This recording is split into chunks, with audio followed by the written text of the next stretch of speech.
Hi guys, good evening sa inyo. Panggabi tayo ngayon. Kasalukuyan tayong bumibiyahe ngayon sa Grab. Ngayon nga pala ay April 23, 2024. So bali araw ng Tuesday. And nakakadalawang booking pa lang tayo.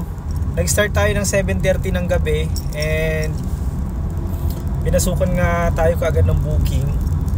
Bali kanina nga pala nagbiyahe din ako sa umaga kaso may nilakad tayo. So ngayon naman ulit sa gabi, biyahe ako kahit mga 3 oras lang. So 7:30 nga pinasukan tayo agad ng booking kaso sobrang traffic.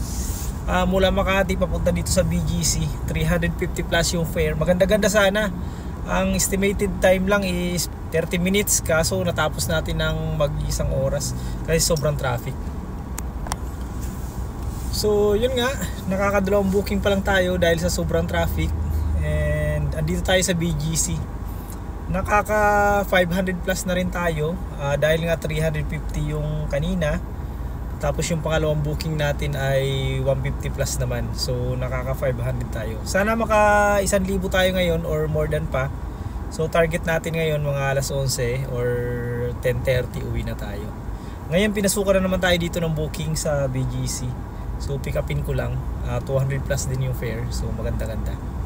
Time check guys is 10:47 na ng gabi.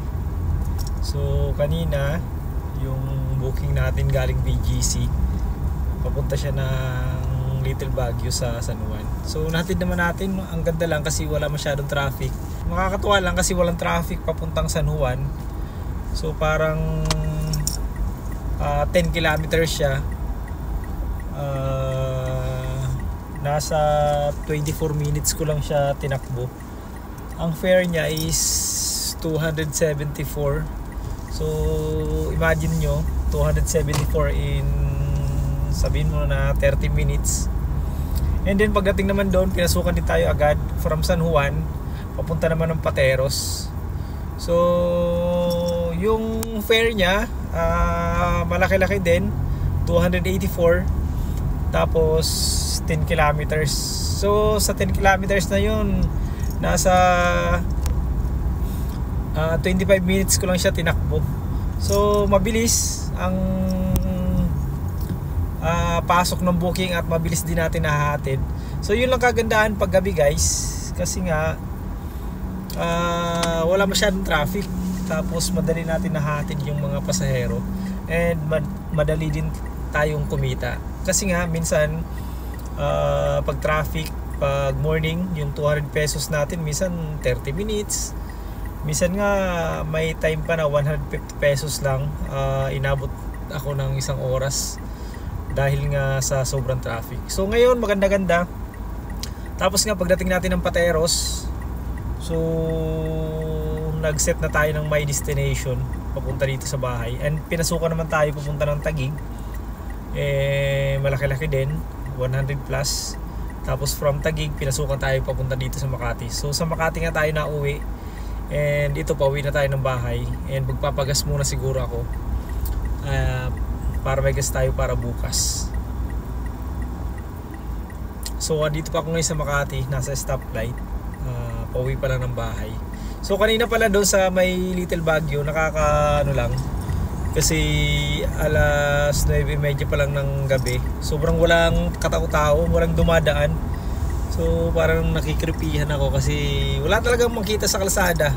Pero ano naman, maliwanag naman yung kalsada pero wala lang talagang dumadaan.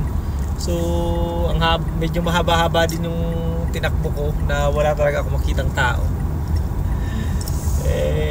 Hindi tayo sanay sa ganun. Dito kasi sa Makati tayo kahit madaling araw may tao pa rin tayo nakikita. So pagas muna ako guys. Titingnan natin kung anong oras tayo makauwi. So pagas muna ako guys para may gas tayo bukas. Kasi plano ko pumiyahin na madaling araw para mayroon tayong gas. 3 bars na lang yung gas natin. And magpapagas tayo ng mga 1,000 lang. So may malapit na gasoline station dito malapit sa bahay. 24 hours naman to. Yung clean fuel. Ang mahal nga lang ng gas ngayon guys, nasa 68 mahigit. Kaya tipid-tipid tayo sa gas. Bumibiyahe tayo ng madaling araw at saka sa gabi para walang traffic. Pag sa umaga kasi sobrang traffic, tapos sobrang init pa. Kaya mas maganda pa rin sa gabi at saka madaling araw bumiyahe. Kasi nga mabilis pa mababa yung pasahero, mabilis din pumasok yung booking. Marami din naman booking pag gabi at saka madaling araw guys. So kaya yung pinili natin yung bumiyahe. 1,000 pesos lang boss, premium. Cash o card po? Cash.